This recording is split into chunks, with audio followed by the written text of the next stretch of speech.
बिस्मिल्लाहिर्रहमानिर्रहीम।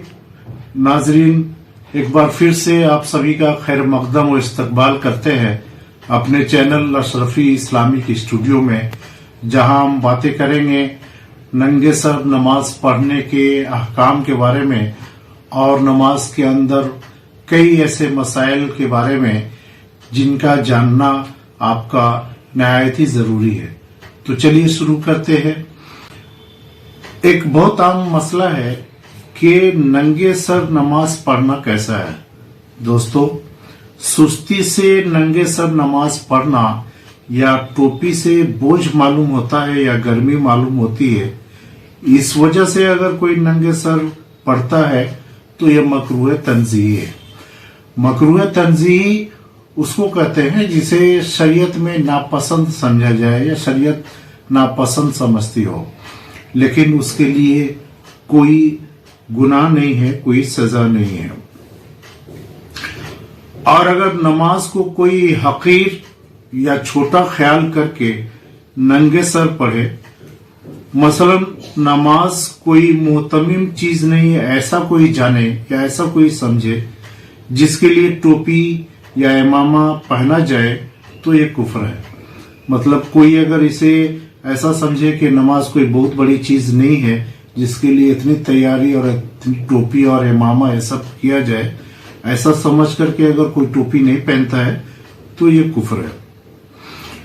और अगर खुशू के लिए नंगे सर पढ़ रहा है तो ये बेहतर और मुस्तहब है। एक मसला है कि नमाज में टोपी गिर पड़ी तो क्या करें। अगर नमाज में टोपी गिर पड़ी है तो उठा लेना अफजल है, जबकि ये अमले कसीर से ना हो, वरना फासिद हो जाएगी। और अगर बार बार उठानी पड़ रही है तो छोड़ दे। एक और मसला है, कई लोग नमाज के अंदर सजदे से उठने के बाद बार बार अपने माथे से गर्दो गुबार घास वगैरह हटाते हैं। उसके क्या अहकाम या क्या हुक्म है?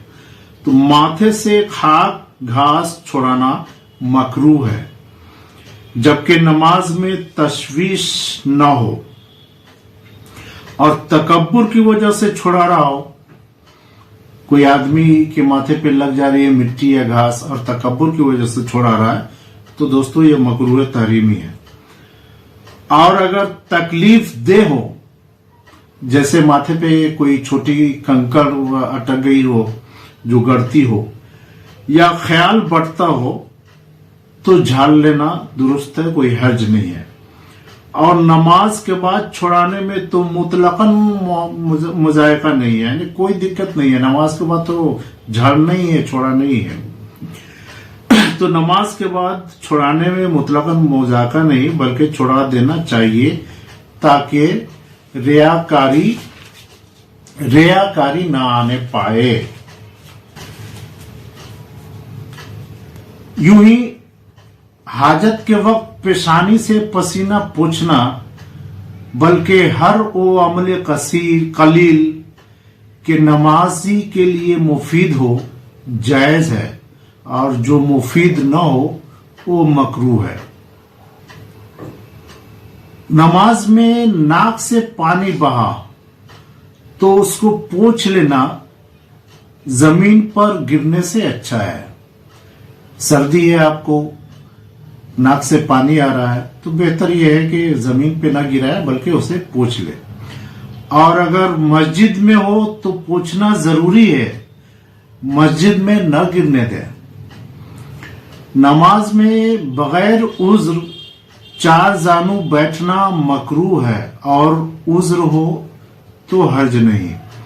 और अलावा नमाज के इस तरह बैठने में कोई हर्ज नहीं। मतलब ये कि ये मसला जो है, ये नमाज के अंदर अगर कोई 4 जानू बैठता है तो बगैर उज्र के ऐसा नहीं बैठना चाहिए। अगर उज्र है तो कोई हर्ज नहीं है। सजदा को जाते वक्त घुटने से पहले हाथ रखना।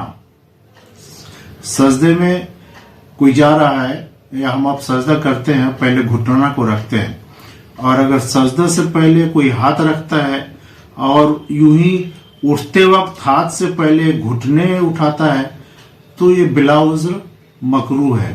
اور اگر عذر ہے جیسے کہ بہتوں کو وزن ویٹ کا وجہ سے پریشانی ہوتی ہے تو دقت نہیں ہے. رکوع میں سر کو پیٹھ سے اونچا یا نیچا رکھنا مکروہ ہے.